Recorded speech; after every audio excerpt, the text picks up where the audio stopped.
Hey guys, this is Chris and Phil. We're here today to do another reaction to some viewer submitted footage. So a few months ago, we reached out to our Discord and we asked you guys to submit footage to us for us to sort of cold react to look at the first, in the first time and make some comments and see what we could see. And so we've already done a few of these videos. This is the next installment.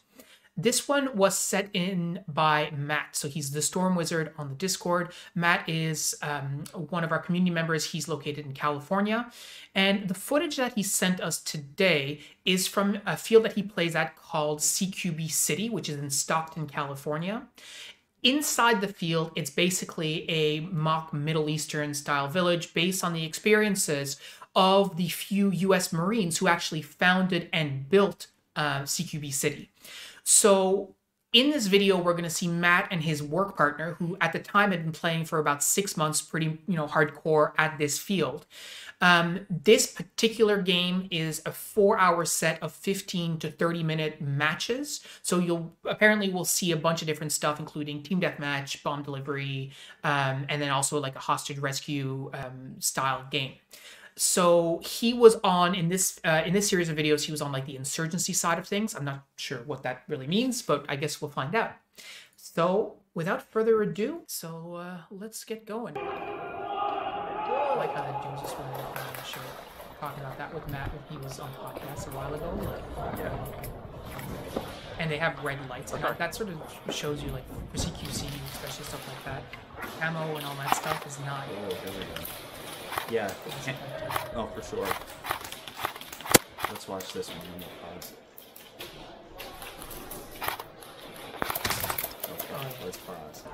So the lights, yeah, definitely. I mean, I've never used lights as friend-foe indicators, but it's a great idea. Lots of places do it, especially somewhere like this where you're going to get confused really quick.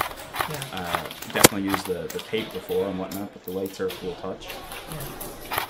So here, he comes up on the corner. He's making pretty good use of his cover. You can't really tell if his barrel's protruded or not a little bit. And some people will say that's like, picky. But the thing is that if your barrel's around the corner, then there's an extra step for you to get back around. Whereas in a case like this where he knows there's guys shooting, it's really beneficial to make sure that you can tuck behind the corner without having to lift your rifle. Yeah, and then conversely, when you're coming out as well, we talk about that, like always having the rifle up, which he clearly does here. Yeah.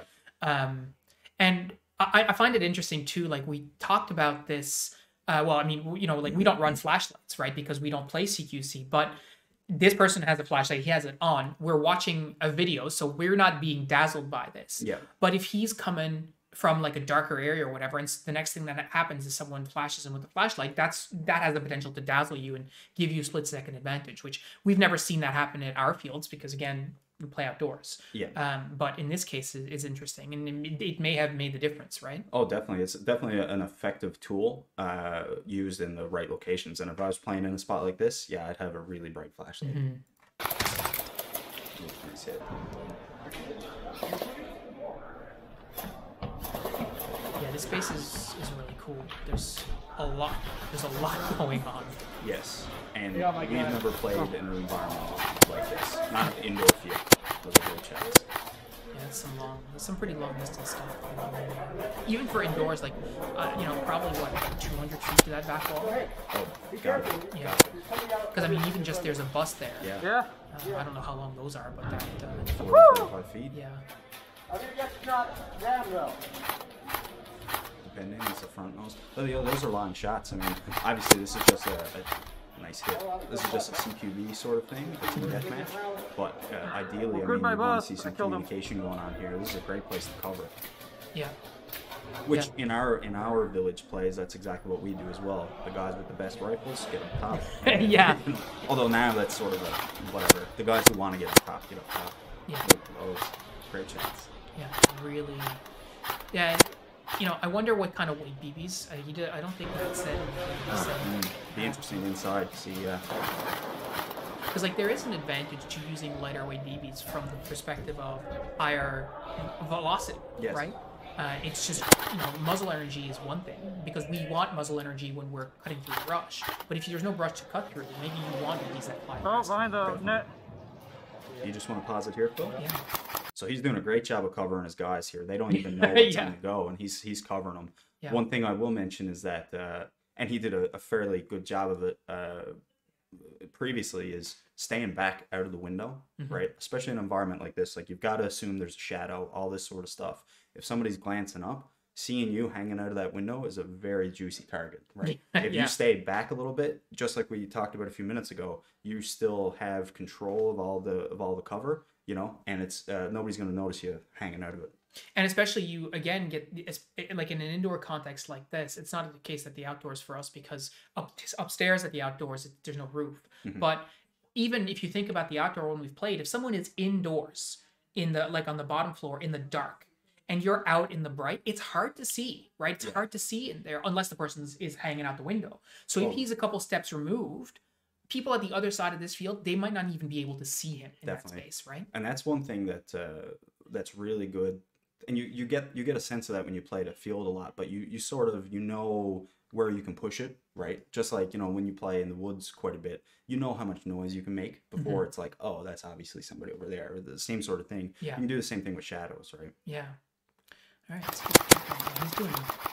He's doing work. Those tracers are really nice, especially considering there's a lot of different colors in the background. Oh, right across the field, yeah. Yeah, okay. Try not to hit the refs in the middle. Oh, that's the refs? Yeah. So it looks like he's got an ACOG replica on here, or maybe it's a real ACOG. It's hard to tell. If it is a 4x, that would be an interesting choice for in CQB for sure, in airsoft terms at least. Yeah. That guy's not giving him a lot. No. Still getting And got him. So obviously the hit indicators are what he feels are hits. Yeah, right? That's right. So let's clear that up. This is not, you know, this is not Call of Duty where it's programmed. Yeah.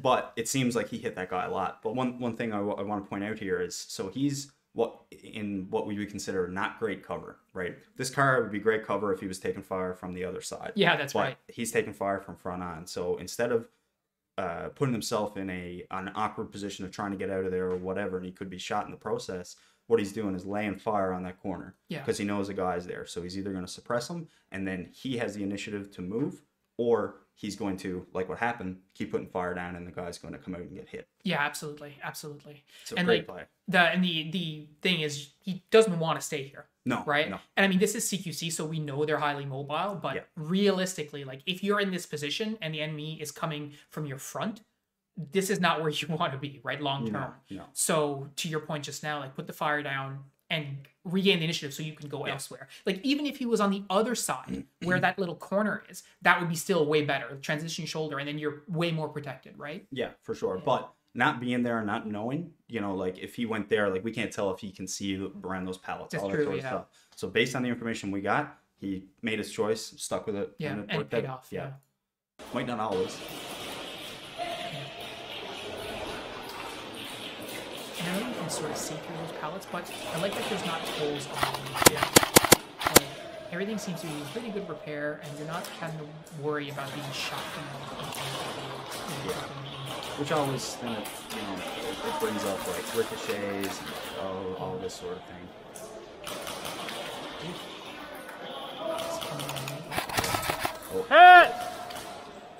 And another thing I like to point out, guys, is like with these sort of videos, like it might seem like we see the guy a little bit before he reacts. That's because the camera is an offset from his helmet or head strap. Yeah. So most of the time the cameras can see a little bit more.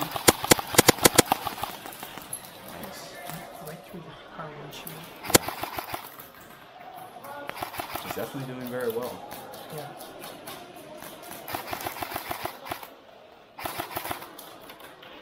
It's funny how, like, you can see, like, people are using tracers, I guess, against him as well, and so you almost get this, like, muzzle flash indicator, right? Definitely.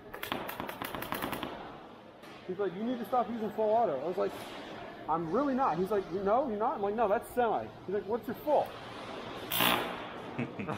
That. Yeah, so we are very familiar with that. Yeah, totally. I mean, not very many of us use full auto, and to be honest, I'm afraid to use full auto on my rifle. My mags can't keep up. Yeah. Because it's exactly like that. Yeah, and like the thing is, if you have, you've upgraded your gun and you're using like a MOSFET with really good trigger response, sometimes you can be shooting really fast. I mean, you joke about how much I shoot, and that's fine, but like you can pull your trigger really quick and you're getting a lot of rounds on target. And if you're on the receiving end of that, it can sometimes feel like, wow, like how is it that there's so much coming? They must be using full auto. And if your field doesn't allow full auto, then that can, can become a problem, right? But Definitely. it's not uncommon to see people shooting, especially at our the kinds of guns that we're using. And our guns are fine, but there are guns out there that have even better trigger response, even better than what we're running. For sure. You can do exactly what this guy just did, right? And the best way to combat anybody saying like, oh, those guys are obviously using full auto or whatever, if they don't take your word for it, just hand them your rifle. Yeah, that's right. Say, Just demo pull it. it. See how fast you can do it, right? Yeah. And then and see. Yeah, for sure. That's auto.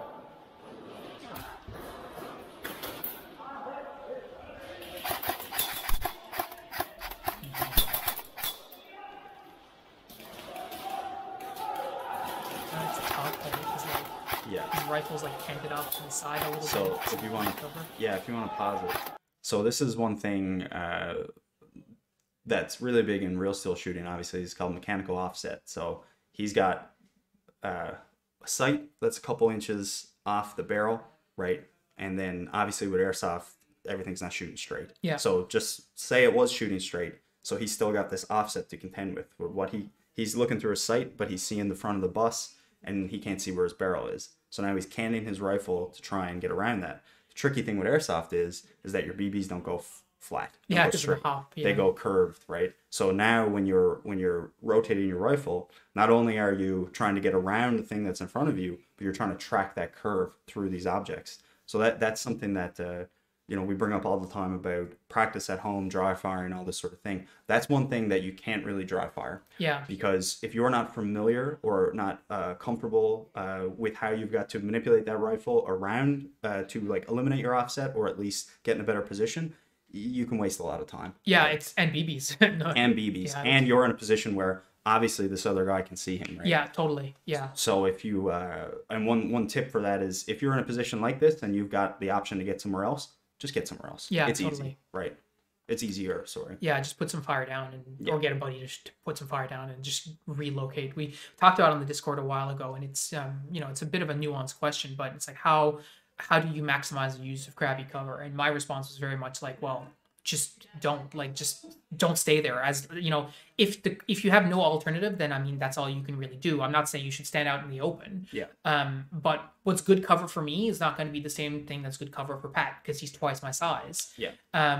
And so if I'm behind a piece of cover that's just barely adequate, let's say, or even very poor, I really want to get out of there. I don't want to spend any more time than I need to, right? And then it goes, like you said, it's very nuanced. So it's like, okay, what kind of game are you playing? It's like, are you on the objective in this poor cover? Because then you're shit out of luck. Yeah, that's right. But it's That's like, very are true. we playing a speed game like this and you're in crappy cover? Well, you can probably get out of it. Yeah, right? yeah, totally. That light is really bright. Very effective there. I guess there's something in the room.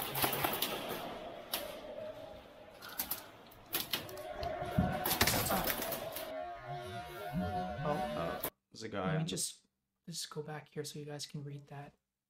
See how far back do I have to go? I wonder where the people are. Right. It looks like there was a guy laying on the floor in the other room. Yeah, and like this is what I mean when I was saying earlier, like about the light and the dark. Like your eyes right now are accustomed to this bright, and the camera's eyes are accustomed to the bright. Yeah. Yeah. Yeah. So our eyes are accustomed to the light. The camera's lights are accustomed. The camera's eyes, I should say, the lens is accustomed to the light, and so we don't see anything there. But if he were to spend some time in this area and he just got adjusted to it, he might be able to see this person just fine. Yeah. So this is another one of those challenges that you have. And like I was saying, like when we play at the outdoor on the first floor, if you're withdrawn from that window and you're standing in the dark, and it's a bright sunny day, it might be hard to see people standing in there, right? And to be honest, this is my least favorite part of this stuff. Yeah. Right. It's just because not to pick on this player. I don't know what he's doing. He could have fallen down and take a shot. Who knows? But I don't like the hide and seek sort of stuff. Right? Yeah, definitely. And then you get into all these situations with hit calling and like I shot you first and all this sort of stuff. Depending on the rules, like not interested in that. no. Yeah, I don't want to do that again. No. Yeah, those lights are very effective. Yeah. See, that's a bit more longer than just. Oh. He traced the other guy. Yep.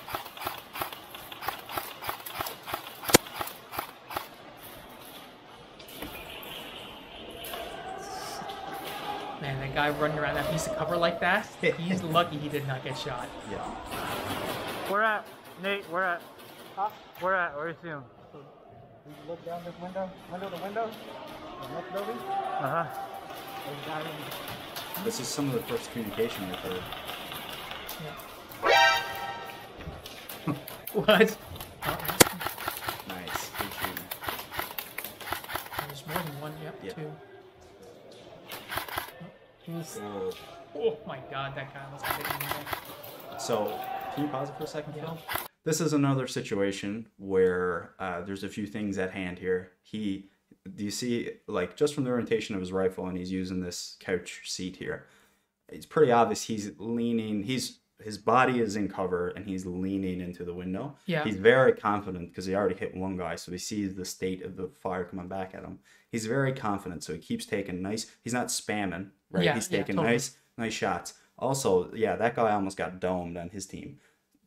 That's why I'm a very big advocate of both eyes open, right? Because if he was sucked into that sight, which I'm assuming because it's an ACOG, probably has some sort of magnification. Might just be a dot in the, for the style, whatever. Regardless, yeah. Regardless, if he was sucked into that sight, that guy, I bet, would have had a few BBs in the side of the head. So having both your eyes open and having that extra 30, 40 degrees, whatever both gives you, Yeah. that's well worth it. Yeah, totally. It's situational awareness, just being aware of, like, of your team too, because they're not communicating, right? And I mean, I don't mean this in a sort of negative way, but It's like a pickup game. yeah, right? it's a pickup game, exactly. They don't have comms. He doesn't necessarily know if he comes into this room like he did, and that player is crouched.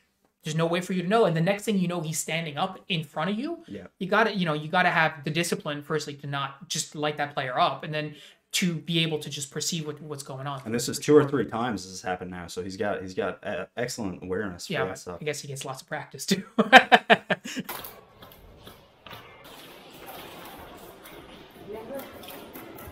Yeah. Yeah, and He almost got 2. Look Oh. again.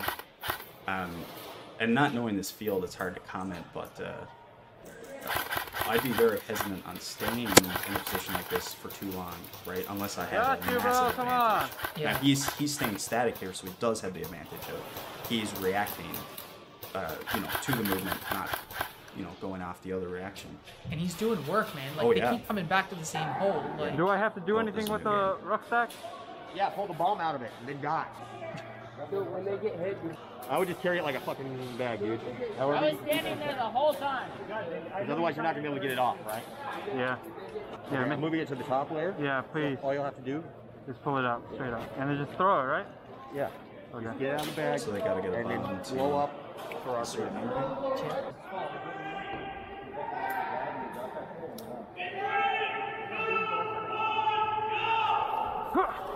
I like the guy who was dressed for basketball. yeah, this is a huge space. Oh yeah. Oh, shit. They lost something.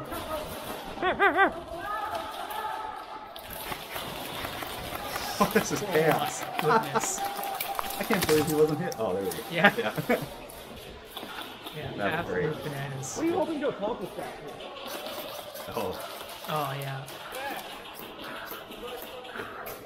Yeah, those guys. Fly, I mean, Black it's Barrel. interesting. I mean, like, those guys are pretty far back, and I mean, he totally sassed them and said, "What are you hoping to accomplish back there?" I mean, it's pretty sassy. I probably wouldn't have put it exactly like that, although I may have in the past.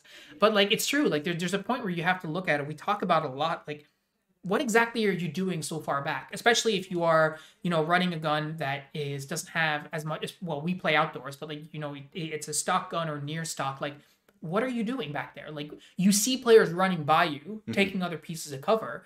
To me, you really should be utilizing that time and that opportunity to either link up with them or move with them or whatever, right? and to me, that's one of the marks where you get out of the beginner into the more experienced players, that you're, you know, in an objective like this, you're playing for the objective, right? So really, and I mean, what happens most of the time with us is that, well, depending on where we are, but one of us will, you know, sort of try and coax people to get up, right? It might be you take the cover with them, say, all right, guys, let's push up to this next cover so we can do this, this, and this. And like everybody, like, yes, I've sassed people before a billion times for sure. But in order to get everybody, you know, on the same sort of frequency, there needs to be communication. So, you know, telling the guys to push up or try and get a little bit of communication going will pay off big time. Because in airsoft, especially a field like this, because 10 feet might give you an extra however many degrees field of view, right? Yeah. And 20 feet in airsoft is huge. Totally. Right. And I think there's a space, I mean, again, I'm not being critical of that person for saying that, but, you know, what you could say instead is, hey guys, come on up, right? Follow me, or let's move up one piece of cover or whatever. There's a way you can engage those players to try and get them to be more effective without necessarily, like, you know, sassing. Some people might respond to that and other people may not, right? Now, if they're your friends, definitely sass them. Yeah, absolutely.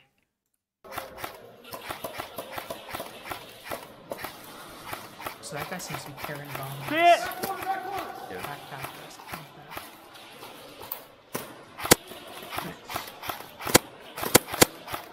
Call your hit, bro. Oh. It's nice they've got the refs right up top. Yeah, I guess that's... that took me by surprise. I would have not expected that. Yeah. I was about to pull it out of my bag and see the guys, like, hit me through the window. Well. Let me just see if I'm back in. Yeah, see, like, she's just that much that guy. That's wild. Really good cover. That's it. Yeah, I was about to pull it out of my bag and somebody hit me through the window. That was that room. That was the room. That was one of them.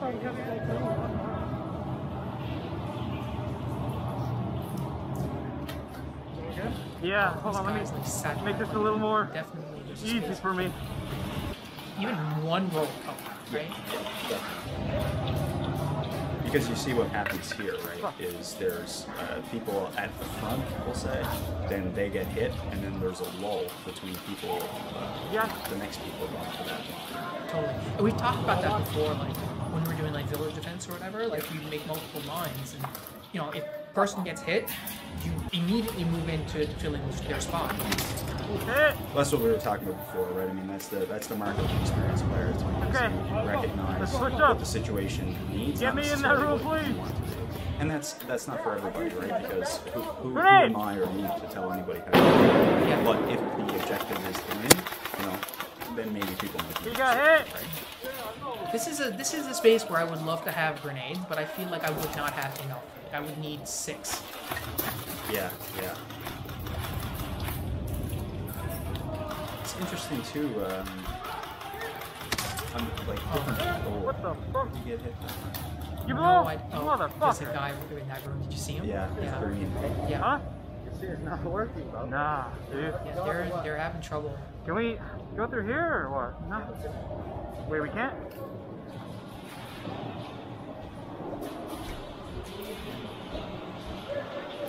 I mean, just having a pistol like that too is, you know, for us to be unthinkable. But I mean, at a field like this, like, it makes total sense, right?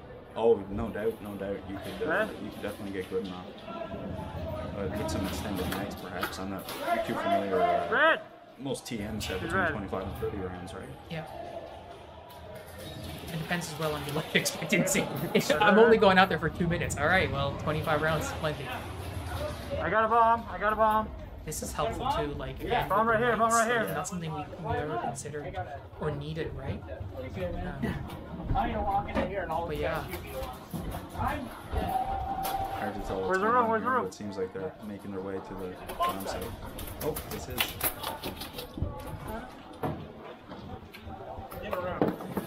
Hey, you dropped it. Okay. Is this it? This is it right here. Somebody has a shotgun. Bomb. Okay, we got right. one bomb. We got this. We got a living room. Oh, Oh, so I guess they have multiple bombs to deliver. Hell yeah, we got one!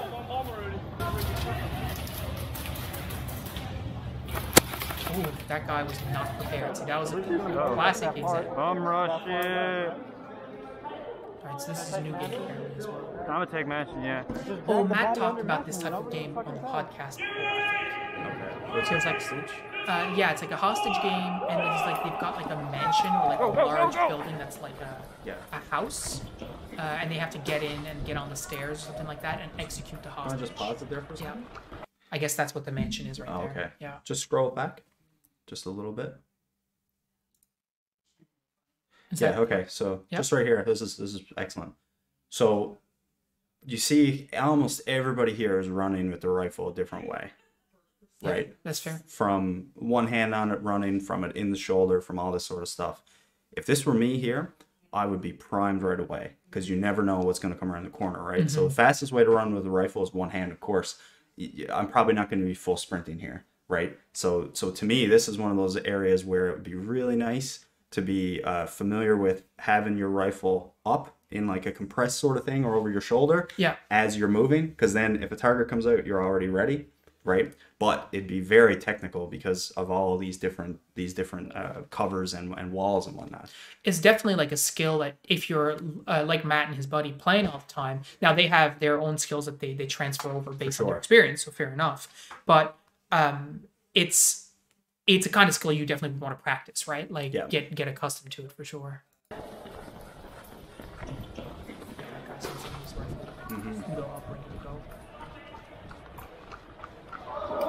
Yeah, there would not be a lot of time playing in a place like this where my muzzle would not be. Yeah.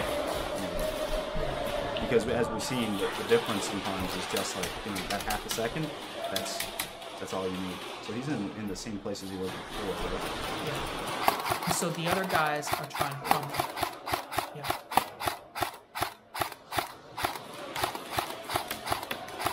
I don't know if the tracer is more effective here, being able to track, because the wall is very gray, so it might be hard to see white.